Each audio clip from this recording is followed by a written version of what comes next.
हाय focus, हम फिर से आ गए हैं अपने नए वीडियो में। अभी तक हमने सोशल प्रोसेस एंड प्रॉब्लम्स में यूनिट 1 कवर कर लिया है। आज हम जल्दी से कवर करेंगे यूनिट 2।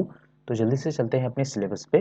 तो आज हम कवर करने वाले हैं सोशल प्रोसेस एंड प्रॉब्लम्स का यूनिट 2, जो कि है सोशल ग्रुप, उसकी डिफिनेशन, सोशल ग्रुप के कैरेक्टरिस्टिक्स, व्हाट आर टाइप्स, और टाइप्स में प्राइमरी एंड सेकेंडरी ग्रुप किसने दिया था, कौन ऑथर थे, वो सब, और प्राइमरी सेकेंडरी ग्रुप क्या होता है, इन ग्रुप आउट ग्रुप क्या होता है, reference group and peer group. ये चार ग्रुप हम डिटेल में ये चारों ग्रुप को हम डिटेल में पढ़ेंगे। प्लस इसके अलावा भी और टाइप्स ऑफ ग्रुप है, हम उसको भी देखेंगे, उसके थिंकर्स देखेंगे। तो अभी जल्दी से चलते हैं अपनी पीपीटीज पे और प्रिपरेशन स्टार्ट करते हैं। पहले बात करते हैं सोशल ग्रुप्स की। सोशल ग्रुप की डिफिनेशन विलियम्स ने क्या दी है कि सोशल ग्रुप क्या है, is an aggregate of people, मतलब एक कलेक्शन ऑफ पीपल है जो इंटर रिलेटेड रोल्स कर रहे हैं, मतलब एक दूसरे से रिलेटेड रोल कर रहे हैं और वो कॉन्शियस हैं कि हाँ वो एक सोशल ग्रुप में हैं। तो इंग्लिश में इसको कैसे बोलेंगे, is a given approach. So social group is a given aggregate of people playing interrelated roles and recognized by themselves और others. वो खुद भी अपने आप को as a social group recognise कर रहे हैं और दूसरे लोग भी उनको as a social group recognise कर रहे हैं as a unit of interaction. ठीक, ये हो गई डेफिनेशन। अभी आगे बात करते हैं कैरेक्टरिस्टिक्स ऑफ सोशल। अच्छा, सोशल ग्रुप की बहुत ज्यादा डेफिनेशन नहीं बताई क्योंकि उतनी इंपॉर्टेंट नहीं है। सोशल ग्रुप की डिफिनेशन नहीं आती है, टाइप्स ऑफ ग्रुप और उसका क्या मतलब है, वो टाइप को किसने डिफाइन किया है, वो बहुत इंपॉर्टेंट है। एक दो बार आ भी चुका है, दो बार तो कम से कम आया है, तो हमारे लिए इंपॉर्टेंट वो हो जाता है। और अब वीडियो रेगुलर आएंगे क्योंकि अभी थोड़ा फैमिली में थोड़ी प्रॉब्लम चल रही थी, वो सब ठीक हो गए। थोड़ी अनफॉर्चुनेट डेथ वेथ हुई थी, आप देख सकते हैं। तो अभी वीडियो रेगुलर आएंगी क्योंकि अभी थोड़ा अभी चीजें बैलेंस हो गई हैं। तो अभी बात करते हैं सीधे कैरेक्टरिस्टिक्स ऑफ सोशल ग्रुप की। कैरेक्टरिस्टिक्स ऑफ सोशल ग्रुप में सबसे पहला क्या है, म्यूचुअल अवेयरनेस है। हाँ, सब ग्रुप को पता होता है कि yes we are group, so mutual attachment होती है, regarded as a most important and distinctive feature. One or more common interest, social group association नहीं है, इसीलिए सोशल ग्रुप के गोल नहीं होंगे लेकिन वन और कॉमन इंटरेस्ट होंगे। Individual who perform a group should possess one or more common interest and ideas. It is for realization of common interest that they meet together. Groups always originate and start proceed with common interest. ठीक है, sense of unity होती है, we feeling होती है। और कहाँ कहाँ we feeling हमने पढ़ी थी, जब हम पढ़ रहे थे कम्युनिटी में। कम्युनिटी में भी one of the important characteristics था वी फीलिंग का, सोशल ग्रुप में भी है। सिमिलरिटी ऑफ बिहेवियर, हाँ, जो ग्रुप नॉर्म, कुछ ग्रुप नॉर्म्स मतलब कि ये इस ग्रुप में तो सब करेंगे, वो होती है सिमिलरिटी ऑफ बिहेवियर। अभी ये इंपॉर्टेंट है, difference between social group and quasi group. Social group और कॉजी ग्रुप में क्या डिफरेंस है, देखो सोशल ग्रुप जो होता है वो उसकी उनके जो ग्रुप में वो जो मेंबर्स हैं उनको पता है कि हाँ they are a part of group. Quasi group का मतलब होता है कि तुम उनको पूरी तरह से ग्रुप भी नहीं बोल सकते हो, पर वो ग्रुप है। फॉर एग्जाम्पल, अगर मान लो कोई यूनिवर्सिटी है, कोई यूनिवर्सिटी में कोई इशू हो गया, तो उस पॉइंट ऑफ टाइम के लिए सारे यूनिवर्सिटी के बच्चे एक साथ इकट्ठा हो जाएंगे और एक ग्रुप बना लेंगे। वो मोरलेस एक ग्रुप, सोशल ग्रुप नहीं है, पर उस टाइम के लिए वो एक दूसरे के साथ कोऑर्डिनेट कर रहे हैं एज अ ग्रुप। अभी देखते हैं इंग्लिश में क्या है। A quasi group means a number of individuals have certain characteristics in common, but the body is devoid of any recognizable structure. मतलब कोई स्ट्रक्चर नहीं है कि हाँ this is the group, but किसी काम के लिए वो एक साथ आ गए। जैसे मान लो, जैसे फैक्ट्रीज में और इसमें ट्रेड यूनियन होती हैं, तो ये एक सोशल ग्रुप है ट्रेड यूनियन का। पर किसी स्कूल में हमने, कुछ स्कूल्स में, हम सारे स्कूल्स के लिए हमने सोसाइटीज देखी हैं, पर कभी कभी कुछ कुछ मुद्दे के लिए सोसाइटीज नहीं होती हैं, तो उसके लिए लोग एक साथ आते हैं, उन ग्रुप्स को हम बोलते हैं क्वाजी ग्रुप। एग्जाम्पल देख लेते हैं। Student, for example, student at the college और यूनिवर्सिटी में form a quasi group when they do not have the advantage of their own union or an organization of some sort। वही बात बोल रहे हैं। आगे, classification of groups, most important slide of this PPT, और ये इस पूरी यूनिट का सबसे इंपॉर्टेंट पार्ट यही होने वाला है। सबसे ज्यादा क्वेश्चंस इसी से ही आएंगे, पीजी में सबसे ज्यादा क्वेश्चंस इसी से ही आने वाले हैं। इसको ध्यान से पढ़ेंगे कि लोगों ने सोशल ग्रुप को कैसे क्लासिफाई किया है। तो सैंडरसन क्या बोलते हैं, Dwight Sanderson classified groups into 3 types on the basis of structure. Groups को 3 टाइप्स में डिवाइड किया है on the basis of structure, involuntary, voluntary और डेलीगेट ग्रुप। इनवॉलेंटरी ग्रुप क्या ग्रुप होता है, देखो लिखा उसमें वही है, मैं बता देता हूं। इनवॉलेंटरी ग्रुप, वॉलेंटरी ग्रुप और डेलीगेट ग्रुप, जैसे तुम्हें वर्ड से समझ में आ रहा है। इनवॉलेंटरी ग्रुप वो ग्रुप होता है जिसमें तुम्हारे पास चॉइस नहीं है, तुम उसके पार्ट हो ही हो। वॉलंटरी ग्रुप, तुम वॉलंटियर कर सकते हो उस ग्रुप का पार्ट होने में। और डेलीगेट ग्रुप वो ग्रुप होते हैं जिसका तुमको पार्ट बनाया जाता है या तो इलेक्शन से या तो नॉमिनेशन से। अब इंग्लिश में देखते हैं। An involuntary group is one to which a man has no choice and which is based on a kinship such as family, tribe and clan. तुम किसी फैमिली का पार्ट बनोगे, ये चॉइस का पार्ट, ये चॉइस की बात नहीं है, ये इनवॉलंटरी है। तुम किसी क्लैन में या किसी ट्राइब में तुम पैदा हुए, ये तुम्हारे हाथ में नहीं है। वॉलंटरी ग्रुप क्या होता है, voluntary group is a group in which a man joins of his wish, officer, और अगर वो मैंने तो हर wish, at any time he is free to withdraw his membership from this group. At any time, ये important है, at any time he is free to withdraw his membership from this group. Delegate group क्या होते हैं, a delegate group is one to which a man joins as a representative or number of people either elected or nominated by them. Parliament or assembly is a delegate group. Example याद रखना, example से चीजें जल्दी समझ में आती है। Delegate group क्या होता है, जिसमें हम इलेक्शन से या नॉमिनेशन से जाते हैं। इनवॉलंटरी ग्रुप क्या होता है, जिसमें हमारे पास कोई चॉइस नहीं है, हम उसके पार्ट होते हैं या नहीं होते हैं तो फिर नहीं होते हैं। वॉलंटरी ग्रुप हमारे पास चॉइस है कि हम उस ग्रुप का पार्ट बनना चाहते हैं या नहीं बनना चाहते हैं। आगे देखते हैं एफएस गिडिंग्स ने किस हिसाब से डिफाइन किया है। ये था सैंडरसन का डेफिनेशन, ये था सैंडरसन का क्लासिफिकेशन। अब हम एफएस गिडिंग्स को देखते हैं। इन्होंने बोला है classifies as genetic group and congregate group. Genetic group क्या होता है, genetic group is the family in which a man is born involuntarily, और congregate group is a voluntary group to which a man joins voluntarily. ठीक है, बहुत ज्यादा दिक्कत नहीं है, ये तो समझ जाएंगे हम एफएस गिडिंग्स। सीएच कुले इंपॉर्टेंट है, सैंडरसन इंपॉर्टेंट थे, अभी सीएच कुले इंपॉर्टेंट है। सीएच कुले क्या बोलते हैं, सीएच कुले बोलते हैं कि there are 2 kinds of group, primary group and secondary group. Classifies group as 2 types, primary and secondary group. Primary group क्या होता है, जिनमें रिलेशन बहुत फेस टू फेस होते हैं, जिनमें रिलेशन बहुत पर्सनल होते हैं। प्राइमरी, इनको छोड़ के बाकी जितने भी टाइप्स ऑफ ग्रुप हैं वो सब सेकेंडरी ग्रुप। सीएच कुले ने क्या बोला, there are 2 types of group, primary group and secondary group. Primary group वो होते हैं जिसमें हमारे रिलेशन बहुत इंटीमेट रिलेशंस होते हैं, हम फेस टू फेस रिलेशन है, पर्सनल रिलेशन है। वो सारे ग्रुप कितने हो गए, प्राइमरी। ये तो यहाँ पे लिखा भी यही हुआ है। In primary group there are face to face close and intimate relation among the members such as family, but in secondary group the relationship among the members is indirect, impersonal, superficial such as political party, a city and a trade union. Example याद रखेंगे कि ऐसे भी आ सकता है, अ trade union is primary group, secondary group, voluntary group, involuntary. तो हमें अपने हिसाब से देखना है। इस तरह से एमसीक्यू प्रैक्टिस करने के लिए, इसके नोट्स के लिए टेलीग्राम पे जा सकते हैं, सब वहां पे अवेलेबल हैं, रिटन फॉर्म में अवेलेबल हैं, क्योंकि लास्ट मिनट वही होंगे। सिलेबस कवर करने के बाद 3-4 चीजें और हैं जो हम कवर करेंगे। सीयूईटी पीजी के लिए और कुछ कहीं कुछ पैसा वैसा देने की जरूरत नहीं है। ऐसा भी नहीं है कि सिलेबस इतना ब्रॉड है कि तुम कवर नहीं कर सकते, और ऐसा भी नहीं है कि तुम्हें पैसे देने की जरूरत पड़े।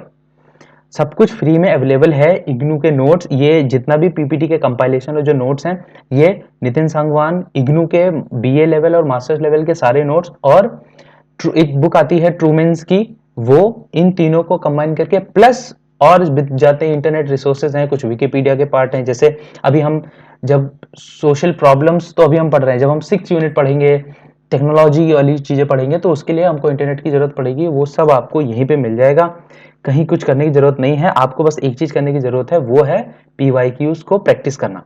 पीवाईक्यू और नेट जीआरएफ के जो क्वेश्चंस हैं सोशियोलॉजी के, उसकी प्रैक्टिस करते रहना, उसका कोई तोड़ है नहीं। तुम जितनी भी कॉन्सेप्चुअल क्लैरिटी कर लो, अगर एमसी की प्रैक्टिस नहीं करोगे तो पेपर नहीं निकलने वाला। तो पहले हम कॉन्सेप्चुअल क्लैरिटी रखेंगे, बेसिक, फिर उसके बाद अभी हम 1-2-3 सीरीज और शुरू करेंगे। सबसे पहले हम इसका कवर करते हैं सिलेबस। लगभग एंड वीक ऑफ फरवरी तक पूरा सिलेबस एक बार कवर हो जाएगा। फिर उसके बाद हम देखेंगे इंपॉर्टेंट थिंकर्स, 23 थिंकर्स हैं, उसको हम 26 थिंकर्स हैं, सॉरी 26 थिंकर्स हैं, हम उनकी बुक्स सबका वीडियो देखेंगे, वो हम कवर करेंगे।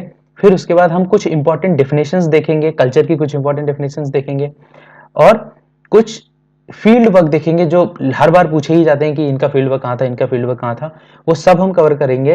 दिक्कत की जरूरत नहीं है, अभी जितना हो रहा है बस तो उसको पेशेंस से करते रहना है और पीजी निकल जाएगा, आपको अपनी चाहे मनचाही यूनिवर्सिटी मिल जाएगी, टेंशन मत लो।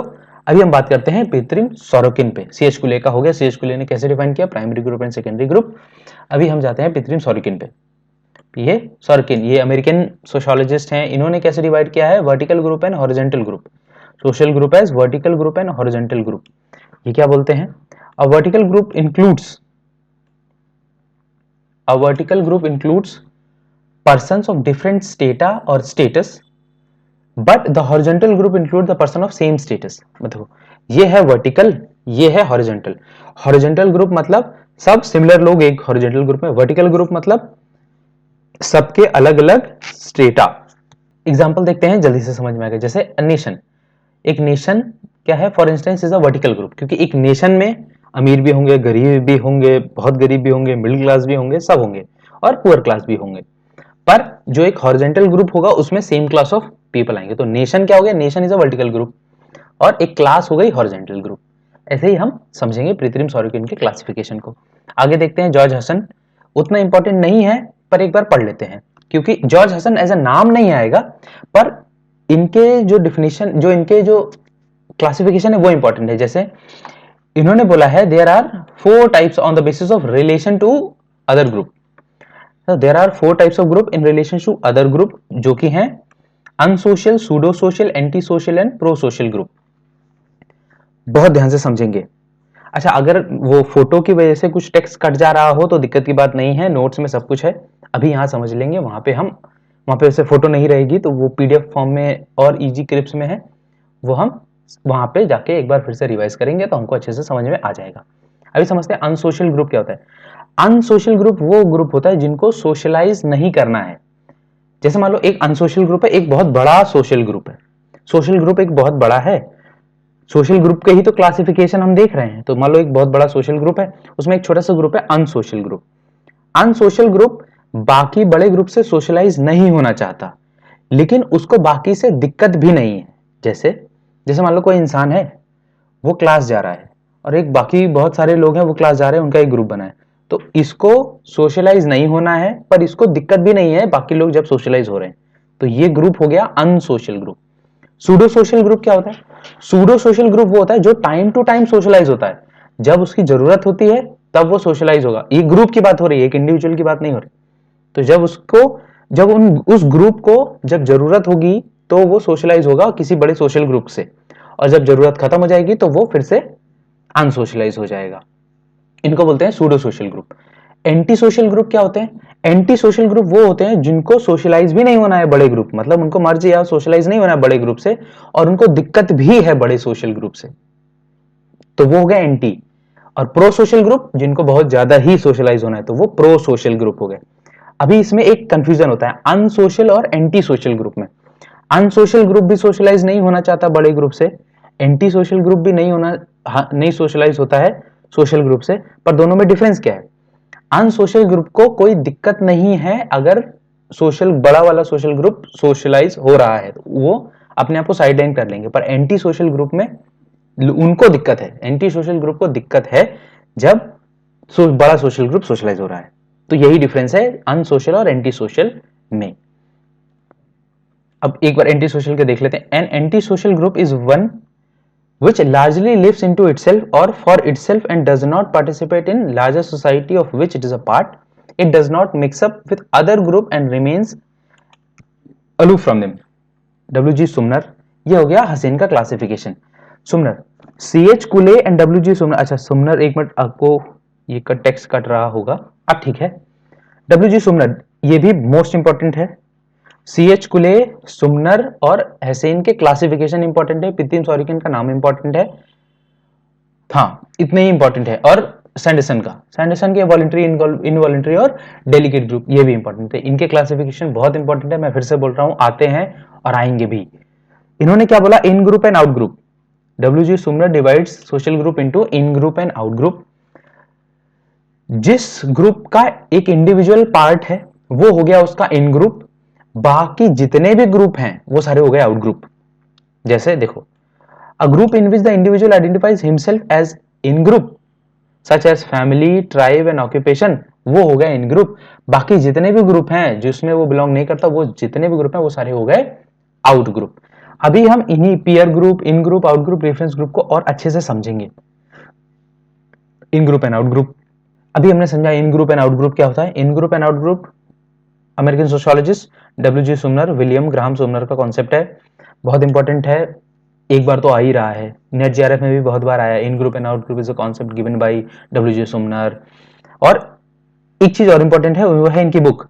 किस बुक में इन्होंने कॉन्सेप्ट दिया है? इन इस book Folkways.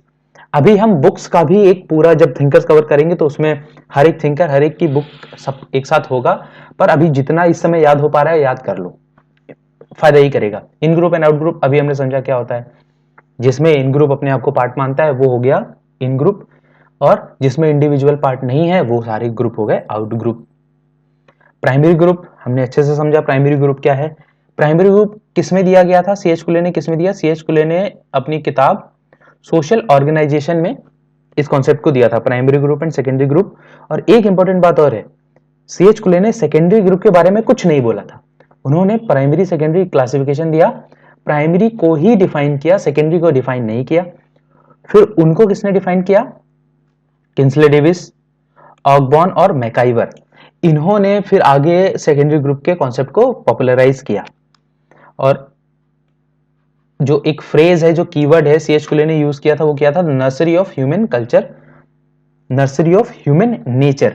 Such groups in Cooley's phrase are the nursery of human nature, where the फिर वही किंसले डेविस ने सेकेंडरी ग्रुप के बारे में क्या बोला? अगेन सीएच कुले ने कुछ नहीं बोला था, पर उनके आगे बहुत सारे थिंकर्स ने इस कॉन्सेप्ट को उठाया, फिर उसको डिफाइन किया।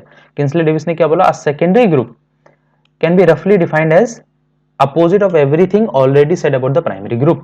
They are also called special interest group और self interest group। मतलब प्राइमरी ग्रुप में ऐसे कोई, क्योंकि प्राइमरी ग्रुप के जितने भी रिलेशन है वो फेस टू फेस है, इंटीमेट रिलेशन है, तो उसमें ज्यादा कोई इंटरेस्ट की बात नहीं करता कि मेरा फायदा क्या होगा, या कोई एक स्पेसिफिक इंटरेस्ट के लिए सब एक पार्ट बने हुए हैं, ऐसा नहीं है। पर सेकेंडरी ग्रुप में ऐसा होता है। आगे रिफरेंस ग्रुप। रिफरेंस ग्रुप का कॉन्सेप्ट हर्बर्ट हाइमन ने दिया था, ये स्पेलिंग आप थोड़ा देख लेंगे। ये जो टर्म है ये कॉइन किया था हर्बर्ट हाइमन ने 1942 में। 1942 बिल्कुल इंपॉर्टेंट नहीं है, हम बस याद रखेंगे हर्बर्ट हाइमन ने रेफरेंस ग्रुप का टर्म को कॉइन किया था। हर्बर्ट हाइमन ने रेफरेंस ग्रुप के टर्म को कॉइन किया था। इन्होंने क्या बोला? To group, to apply to the group against which an individual evaluates his or own situation or conduct। मतलब एक ऐसा ग्रुप जिससे हम अपने आप को कंपेयर करते हैं, वो हो गया हमारा रेफरेंस ग्रुप। समझे? एक ऐसा ग्रुप जिससे हम अपने आप को कंपेयर करते हैं, वो हो गया रेफरेंस ग्रुप हमारे लिए। पर ये इसका जो लिटरेचर वर्क है वो सबसे पहले मुजफ्फर शरीफ ने अपनी book N outline of social psychology में इस रेफरेंस टर्म को यूज किया था, पर कॉइन किया था हर्बर्ट हाइमन ने। पीयर ग्रुप, पीयर ग्रुप हमें सबसे ज्यादा पता है। पीयर ग्रुप क्या होता है? पीयर ग्रुप जो है, a society comprises different person, a society comprise different people belonging to different age or group, interest, family background and nature. Peer group can be seen as a small subset of a universal set of society in which people of a same interest, age group are needs to put together। मतलब peer group कैसे बनता है? peer group एक small subset है बड़े universal society का, universal set of society का, जिसमें जिसमें कौन लोग होंगे? जिनका सेम इंटरेस्ट है या फिर वो सेम एज ग्रुप के हैं, वो एक साथ आएंगे। जैसे तो हमें देखो इसमें कैरेक्टरिस्टिक्स भी पता चल गए। पीयर ग्रुप के कैरेक्टरिस्टिक्स क्या हो सकते हैं? या तो लोग होंगे सेम इंटरेस्ट के, या तो लगभग उनकी एज सेम होगी पीयर ग्रुप में, तो उसको हम डिफाइन करेंगे पीयर ग्रुप। और पीयर ग्रुप की ये जो लाइन है ये इंपॉर्टेंट है। Peer group became significant others in terminology of G H Mead हमने यूनिट, जब हम चैप्टर 1 कवर कर रहे थे तो उसके यूनिट 4 में जब हम बेसिक कॉन्सेप्ट कवर कर रहे थे तो उसमें हमने जब थ्योरी ऑफ सेल्फ पढ़ी थी तो उसमें जीएच मीड ने 2 कॉन्सेप्ट दिए थे, significant others and generalise others. Significant others वो होते हैं जिन पे सोशलाइजेशन, जब किसी इंडिविजुअल का सोशलाइजेशन होता है तो उनका बहुत ज्यादा असर पड़ता है। जनरलाइज अदर्स का बाद में असर पड़ना शुरू होता है। तो जो पीयर ग्रुप होते हैं उनका असर यंग चिल्ड्रन पे, उस यंग चिल्ड्रन के पीयर ग्रुप का असर उस पे बहुत पड़ता है। तो इसीलिए peer group can be become significant others in the terminology of G H Mead for the young child. बस ये यूनिट हमारी खत्म होती हुई सोशल ग्रुप।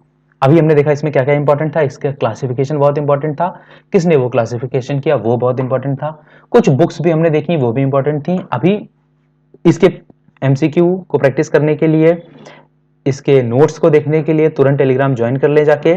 अभी हम मिलेंगे सीधे अपनी यूनिट 3 में जो कि सोशल इंस्टीट्यूशन है, फिर हम सोशल कंट्रोल कवर करेंगे। तो सबसे पहले जाके पहले इसके एमसीक्यू लगाएं, इसके नोट्स रिवाइज करें क्योंकि रिवीजन बहुत जरूरी है और एमसीक्यू प्रैक्टिस दोनों बहुत जरूरी है। तब तक के लिए बाय, मिलते हैं यूनिट 3 में।